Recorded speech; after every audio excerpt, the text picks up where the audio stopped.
The Entrepreneur's Library, episode 178. Welcome to the Entrepreneur's Library, the only book-centric podcast that reviews all the top-selling business books and shares authors' perspective firsthand. This is your resource to finding the next great book that will enable you to grow personally and professionally. Welcome your host, Wade Danielson. Welcome back to the EL. Today we have Ron Lieber, author of The Opposite of Spoiled, Raising Kids Who Are Grounded, Generous, and Smart About Money. I know this is a little bit more niche of a book than we usually cover, but for those of you that are entrepreneurs with children, and you've been maybe out hiring that next generation or a couple of generations below your age, can know that or sometimes have a great consciousness of that next generation. And if you have kids, you're constantly wondering, well, how do you raise them to not be spoiled? So that's what I wanted to pull this on to do something a little bit different, but it's still in that realm of, entrepreneurs. You have money, and there's a thin line between raising the kids spoiled and not. So without further ado, let's bring on Ron. Welcome, Ron, and thank you for joining us on the Entrepreneur's Library. Thank you for having me. Before we take a deep dive into your book, The Opposite of Spoiled, will you take just a moment to introduce yourself? Tell us just a little bit about you personally. Sure. So I'm the Your Money columnist for the New York Times, where I've been working since 2008. And I also contribute to our parenting blog, which is called Motherload. And I am the author of a new book called The Opposite of Spoiled, Raising Kids Who Are Grounded, Generous, and Smart About Money. The book came out on February 3rd, a couple of weeks ago. Excellent. So first off, thank you for sharing that. Now let's jump right into that book that you just spoke about, The Opposite of Spoiled, Raising Kids Who Are Grounded, Generous, and Smart About Money, which was actually not released that long ago, February 3rd of 2015. And Ron, we're going to move quickly, but our whole goal here is to cover the top questions that our future reader or our listener/future reader would like to get answered. And the first one is, what was the inspiration behind writing The Opposite of Spoiled? Well, the main inspiration was my own daughter. The Opposite of Spoiled is really a generational manifesto, a promise to our kids and to one another that we will do better at explaining all of this money stuff to them than our parents did for us. But the acute need came up several years ago when I had been trying to answer my daughter's complicated questions about money in a way that she could understand, and found myself tongue-tied dealing with all of the emotions around money and the emotions around parenting. And I had turned to one of our blogs on nytimes.com, and some readers and I sort of got together and tried to figure out the best way to answer some of these questions. A few parents in the community noticed what we were doing, and they invited me to come speak at their school to help some of the parents in their community, some of whom had more and some of whom had less, begin to reckon with their kids' own questions. And I tried to think about what all those parents had in common. I knew for sure that nobody wants to raise a spoiled child. And so I went in there and I gave a talk about the opposite of spoiled, about the values and virtues and character traits that add up to the grounded, decent kids that we all want to push out into the world. Kids who are generous, kids who are modest and patient, kids who have perspective in their place in the world and curiosity about how money works, and realize that all of those traits could be taught using money. So rather than assuming that money subverts good values, what if we did the inverse and embraced those money conversations and talked about it a lot more often? And that's how the book started. So you dove into this next one just a tiny bit, but really it's a way we're looking at this next question to differentiate yours from others regarding the same or similar topic. So what does make your book different from others regarding the same topic? Sure. There have been a handful of excellent books about kids and money in the past, but the explicit connection that I was trying to make between money and values is the one that I think really sets it apart. There's also a timeliness factor, too. I mean, what's really changed in the last 10 to 15 years is that, first of all, we've got 16 and 17-year-olds participating in what is now six-figure decisions about where to go to college or whether to go to college. These are complex decisions. Kids are making them with absolutely no training or knowledge or much of an understanding about what a dollar is worth, let alone $100,000 to go to a flagship state university or $250,000 or more to go to a private school if you have no financial aid. This is madness, and yet it's the world we live in, and we've got to get our kids ready. They're also graduating into a world where, heaps of responsibility and risk are now on the shoulders of young people who must more or less fend for themselves when it comes to retirement. They are now required by the government to pay for health insurance. And they're graduating into a world where it's become increasingly clear that we have not taxed ourselves enough to pay for all of the promises that government has made, both at the municipal and state level in terms of pension obligations and at the federal level in terms of Medicare. And one way or another, whether through higher taxes or a reduction in government services, our kids and us too, we're going to be paying a little bit more in the future. All of that is to say that they have to be ready. And so the urgency of teaching kids about money is here that didn't exist before. It's really a form of protection to teach them this stuff in the same way that they need to know how their bodies work. I just think it's no longer optional. So structurally, how did you design the book, or how would you suggest the reader engage with the book? Is this a book that they can jump in and jump out as they need information, or did you really design it to be read from front to back?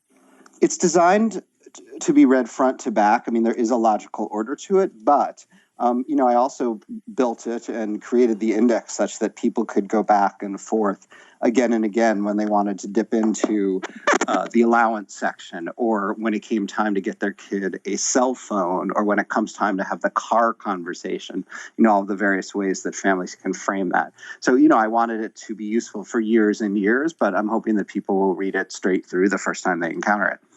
Excellent. So now that we know a little of the purpose, the background behind the book, let's take a deep dive into the content itself. So we take the next 5 minutes and really lay out what the listener, but the future reader can get out of your book. Sure. Thanks, Ron. So I guess starting in order, in chapter 1, I explained to readers just exactly how it is that the book came to pass and why the book is timely right now. We talked about some of this before, the things that have changed structurally, particularly as it relates to college and the, incredibly large purchase decisions that people are making. And so I sort of start there, and it's about, why we need to talk about money, what it means to honor children's curiosity about money, the fact that they are naturally curious about money, and in fact, it is their job to be curious, and it's our job to answer them, and that we shouldn't be waving them off and telling them that the money questions are none of their business, because that's literally not true. If they're a member of the household, its expenses and revenues are certainly a matter of their interest and concern. And, if we shut them down in that way, they're going to turn to other people or other places for essential information. They're just going to assume that in the future, all other matters of great import are off limits. And that's not what you want with your kids. So I try and make the case for, honoring their curiosity in that way. And I talk a little bit about what the actual definition of spoiled is. A lot of people look at the word spoiled, or they look at the title of the book, and they think that it's only for people who are affluent. In fact, I wrote the book for anybody who has more money than average. So if you earn more than $50,000 or $75,000 a year, if you have everything that you need and at least a little bit of what you want, then this book is for you. And the definition of spoiled that I use, only one of the 4 parts of the definition has anything to do with money and spending money in the wrong ways. To me, spoiled children do not have any obligations or commitments to the family or to the community. They're sort of let off scot-free. Nothing is expected of them. The second part of the definition is if they do have rules or obligations, if they break them, then there are no consequences. The third part of the definition is that, a spoiled child is really lavished with attention and assistance, not the normal amount that you would expect to give to a kid to help the kid along, but so much so that the kids don't have to do anything for themselves. And only with the fourth part of the definition do we get to anything having to do with money, where kids, have sort of heaps of material goods and get to, participate in all sorts of, fancy experiences that they might not otherwise if their parents weren't, overly generous in that realm. And that's the point at which they can tilt into materialism, which can be part of being spoiled. So that's how I set it up. And then I sort of go from there. Chapter 3 is all about allowance and the debates over allowance, whether you should pay for chores or whether you should expect kids to do chores as a matter of course. I think allowance is a teaching tool, that money is a tool for learning. I don't think you should take it away if the kids aren't doing their chores. I do think kids should do all sorts of chores, but if they are not performing them adequately, we should take away their privileges. Screen time, car keys, cell phones, soccer practice. One or all of these things are way more valuable to kids than a couple of dollars a week. And so that's where our leverage comes from. And then I offer up a chapter on all sorts of ways for kids to think about spending, and hours of fun per dollar test to apply to toys that they're thinking about buying. Family rituals, things that you can do with your kids around spending and saving that help them understand what you value and hopefully imprint some lessons for them about your values. And one of my favorite stories in there is about a record store ritual that a family that I know has, where every time they see a record store they've never been to, they all stop, they get out, they go in, they buy something. This teaches them all sorts of things, the value of artists and not stealing music from the internet, and the value of independent retailers, and the love and the joy that music can bring to your life for a very small amount of money. The next chapter is about materialism and how to spot materialism, and I talk about everything from tooth fairies to the amount of money that gets spent on travel teams, to what goes on in private schools and how some of them are making efforts to become more modest. Then there's an entire chapter on giving and generosity and gratitude.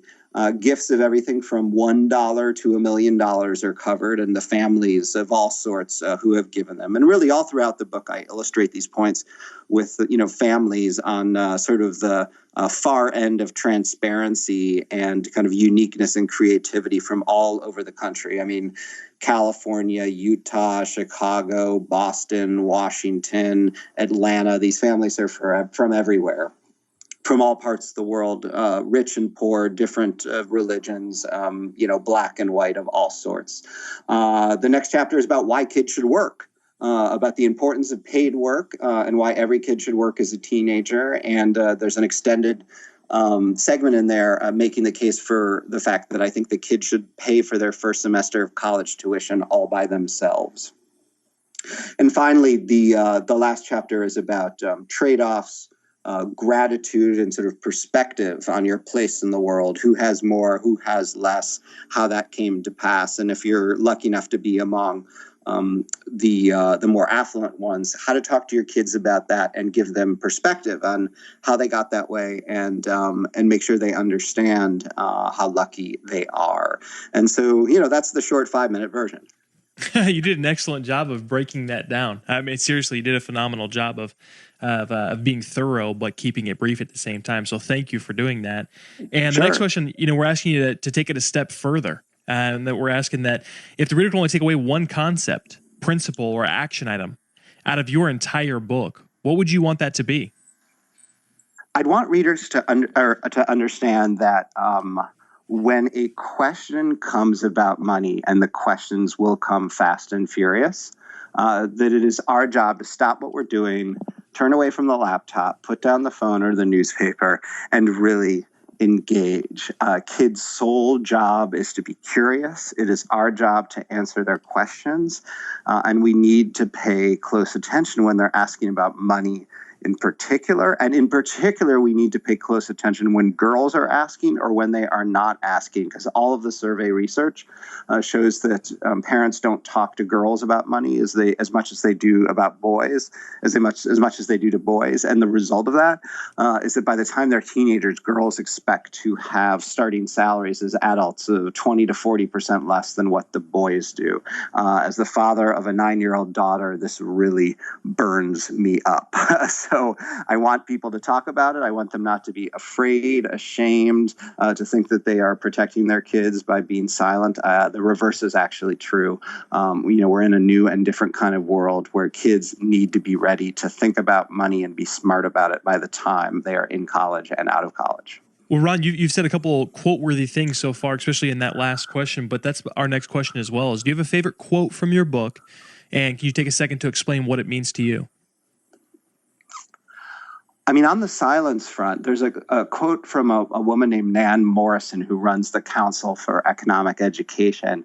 And she was the person who first got me thinking about the fact that so many people think that conversations about money subvert good values, that it will make kids money grubbing. And nothing could be further from the truth. Look, we're not trying to make the case. I'm not trying to make the case that money should be some kind of fetish. And when I talk about family rituals around spending and saving and giving, we're not talking, sort of pagan rituals where you dance around a giant flaming dollar sign.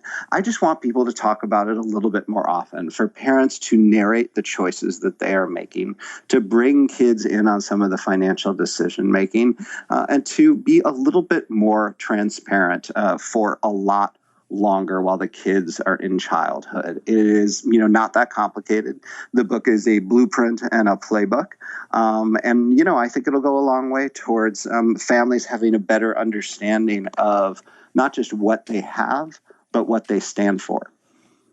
So, Ron, I have no doubt that your book is a game changer for a lot of parents out there. And like I said, this applies to myself, having two very, very young boys and future kids hopefully coming. And this is a topic that my wife and I talk about all the time.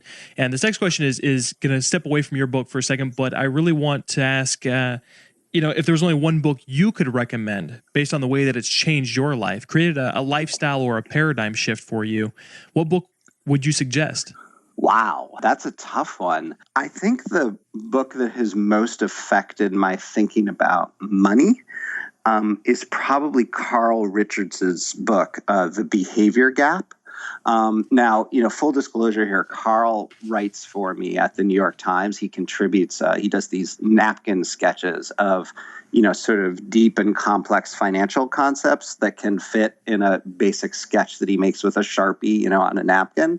But I wouldn't have brought him into the Times if I didn't think his work was utterly profound. And, his thesis is that it's pretty simple to know what we're supposed to do with our money, but we mess it up when our behavior gets in the way, that our emotions and our feelings are what cause us the most amount of problems. And he illustrates it, through these sketches that really bring the concepts to life and actually make you smile and sometimes make you crack up hysterically. It's incredibly clever, and I think will totally change the way you think about the way you think about money. And, that's the reason why I love it and the reason why I love him. Perfect. Well, we haven't had that recommended before, so I appreciate that new recommendation to add to the list.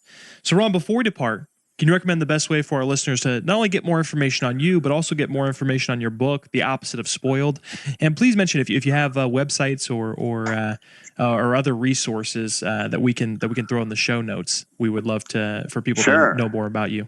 Yeah, thank you. So the best way to find out more about me and what I'm up to is through my website, ronlieber.com. That's RON as in Nancy, LIEB as in boy, ER, ronlieber.com. I've got a newsletter there that you can sign up for. I don't send it out very often. I promise not to abuse the privilege of having your email. And if you want to keep up with the work that I'm doing at the newspaper, you can always check out what I've written recently at nytimes.com/Lieber, or you can follow me on Twitter at Ron Lieber. Perfect. Well, Ron, thank you so much for coming on and sharing your book with us. Thanks so much for your interest. I really appreciate it. Thanks again for listening in today. If you'd like more information on Ron or his book, The Opposite of Spoiled, check out the show notes at theelpodcast.com. Looking for your next book idea? Head over to theelpodcast.com, where Wade shares his amazing resource, the top 10 business books recommended by over 500 entrepreneurs, with you for free. That's theelpodcast.com. Till the next time, keep it on the EL.